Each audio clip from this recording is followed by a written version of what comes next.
के बरुईपुर इलाके में एक नाबालिग लड़की के साथ दुष्कर्म करके हत्या के खिलाफ आज रानीगंज के नेताजी मोड़ में वामपंथी युवा संगठन DYFI, SFI तथा सारा भारत तांत्रिक महिला समिति की तरफ से विरोध सभा का आयोजन किया गया।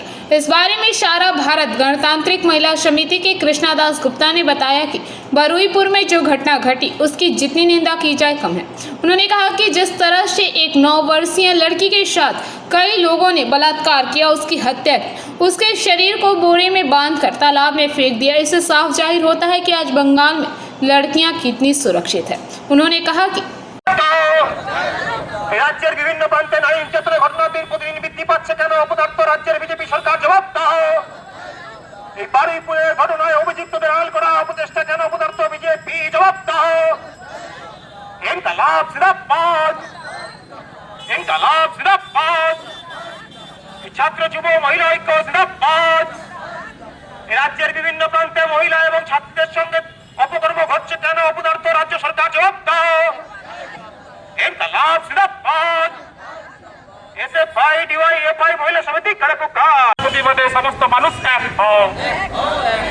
রাজ্যের বিভিন্ন প্রান্তে প্রতিদিন ধর্ষণ ও নারী নির্যাতনের ঘটনা ঘটছে কেন? বিজেপি সরকার জবাব দাও।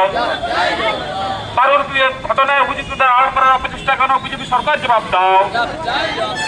পুলিশি নিষ্ক্রিয়তার বিরুদ্ধে সমস্ত মানুষ এক হও। পুলিশ যদি তাকে ঠিক করে তার খোঁজ খবর নিত তাহলে কিন্তু এই ঘটনা ঘটতো না। তাহলে অন্তত মেয়েটাকে জীবিত অবস্থায় পাওয়া যেত। নৃশংসভাবে গণধর্ষণ করে তাকে বস্তাবন্দি করে পুকুরে ফেলে দেওয়া হলো। এ কোন রাজ্যে আমরা বাস করছি? এ কোন সরকারের হাতে আমরা আজকে এই রাজ্যটাকে তুলে দিলাম? ভাববার সময় এসেছে। প্রত্যেকের ঘরে মা আছে, প্রত্যেকের ঘরে ছোট ছোট মেয়েরা আছে, বোন আছে। রাস্তাঘাটে নিরাপত্তা যেমন দিতে হবে, পুলিশকে পেট্রোলিং ভ্যান যেমন বাড়িয়ে দিতে হবে, তেমন আমরা নারীদের সুরক্ষার জন্য যেখানে যেখানে এই ঘটনা ঘটেছে বারুইপুর সহ সমস্ত ধর্ষকদের কঠোরতম সাজা দিতে হবে। পুলিশ মন্ত্রী মানুষকে বিভ্রান্ত করবেন না। চেষ্টা হলো আড়াল করলোটাকে আড়াল করলো বর্তমান শাসক দল, রাজ্যের শাসক দল বিজেপির মন্ডল সভাপতি। তিনি একজন দোষীকে আড়াল করলেন, তিনি দোষীকে থানা থেকে ছাড়িয়ে নিয়ে গেলেন। তারপর গোটা বারুইপুর জুড়ে আগুন জ্বললো, গোটা বারুইপুর জুড়ে প্রতিবাদ হলো, গোটা পশ্চিমবঙ্গ জুড়ে প্রতিবাদ হলো। আমরা দেখলাম একটা বাচ্চা মেয়ে, 11 বছরের বাচ্চা মেয়ে, তাকে নৃশংসভাবে খুন করা, তাকে ধর্ষণ করে খুন করা, এবং তার প্রতিবাদে গোটা পশ্চিমবঙ্গ জুড়ে প্রতিবাদ এবং প্রতিবাদের ঢেউ উত্তাল হলো।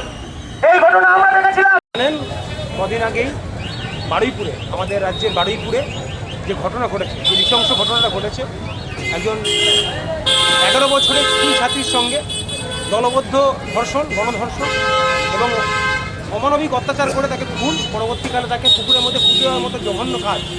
এবং তারপর আমরা দেখলাম এই ঘটনাকে কেন্দ্র করে গোটা বারুইপুর উদ্ধার হলো এবং পুলিশি নিষ্ক্রিয়তার একদম পরিষ্কার চিত্র দেখা গেল। পুলিশ কীভাবে প্রথমে ঘটনাটাকে গ্রাহ্যই করল না, তারপর স্থানীয় লোক নিজেদের চেষ্টায় সিসিটিভি ফুটেজ বের করে স্থানীয় লোক এই কাজ করলো। ভাবুন, লোককে সিআইডির কাজ করতে হচ্ছে, পুলিশ কোথায়? পুলিশ কী করছে?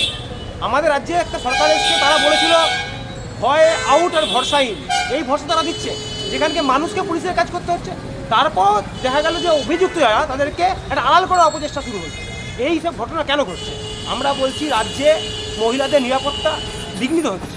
কদিন আগে দুর্গাপুরে একটা ঘটনা ঘটেছে, এই আদিবাসী ছাত্রীর সঙ্গে বা বাচ্চা মেয়ের সঙ্গে, তার সঙ্গে ধর্ষণের ঘটনা ঘটেছে। রাজ্যের বিভিন্ন প্রান্তে, একদম উত্তর থেকে দক্ষিণ বিভিন্ন প্রান্তে পরপর নারী নির্যাতনের ঘটনা, মহিলাদের বিরুদ্ধে নির্যাতনের ঘটনা, ধর্ষণের ঘটনা ঘটছে। এই ঘটনাগুলো আমরা ধারাবাহিকভাবে বলেছি যে রাজ্য সরকারকে যথাযথ ব্যবস্থা গ্রহণ করতে হবে। মেয়েদের নিরাপত্তা দিতে আপনি ব্যর্থ হন, তাহলে আপনি কোন রাজ্য সরকার, কোন ভয়ে কি? আমরা তো দেখছি যে আজকে আমরা রাস্তায় নেমেছি বারুইপুরে, সূর্যপুরে, যে 11 বছরের নাবালিকাকে নিষ্ঠুরভাবে, নৃশংসভাবে তাকে নিয়ে গিয়ে দলবদ্ধভাবে দুষ্কৃতীরা ধর্ষণ করে এবং তারকে বাড়ির লোক যখন পুলিশের থানায় যায়, গিয়ে বলে যে মেয়েটিকে পাওয়া যাচ্ছে না। পুলিশ যদি সেই সময় উপযুক্ত ব্যবস্থা গ্রহণ করত তাহলে মেয়েটিকে জীবিত অবস্থায় পাওয়া যেত বলে আমরা মনে করছি। সে জায়গায় আমরা দেখলাম যারা ধর্ষক তারা বিজেপি আশ্রিত দুষ্কৃতী, এবং তাদের আড়াল করার জন্য বিজেপির মণ্ডল সভাপতি প্রচেষ্টা তো তুলনা নেই। তিনি চেষ্টা চালিয়ে যাচ্ছেন যাতে তাদের রক্ষা করা যায়। সেই ধর্ষণ করে, খুন করে, বস্তায় বন্দি করে তাকে পুকুরে ফেলে দেওয়া হলো। এই নিষ্ঠুরতম, জঘন্যতম যে ঘটনা, যে ধর্ষণের ঘটনা, কয়েকদিন আগে দুর্গাপুরে আদিবাসী নাবালিকা, সেও এসেছিল তার আত্মীয়ের বাড়িতে বেড়াতে, হুল উৎসব দেখতে, সেখানেও তাকে দূরে জঙ্গলে নিয়ে গিয়ে ধর্ষণ করে। সেই ধর্ষকদের এখনও কোনো রকম সাজা হওয়ার ঘটনা বা তাদের অ্যারেস্ট করে কি করা, কঠোরতম শাস্তি দেওয়ার কোনো ঘটনা আমরা দেখতে পাচ্ছি না। আপনারা আরজি করের কথা বললেন, হ্যাঁ ঘটনা ঘটে গেছিল, আরজি করে ঘটেছিল। এর আগেও বিজেপি শাসিত রাজ্যগুলোতে হাতরাস আমরা জানি, সেসব জায়গার যে ঘটনা পশ্চিমবঙ্গেও যেমন বিগত দিনে যে 1.5 দশক তৃণমূল সরকার পরিচালিত সরকার ছিল, তখনও মেয়েদের নিরাপত্তা ছিল না। প্রতিদিন আমরা দেখতে পেতাম কোথাও না কোথাও মেয়েদের এভাবে ধর্ষিতা হতে হচ্ছে। रानीगंज से सम्राट दास की रिपोर्ट, पीवीटीवी न्यूज।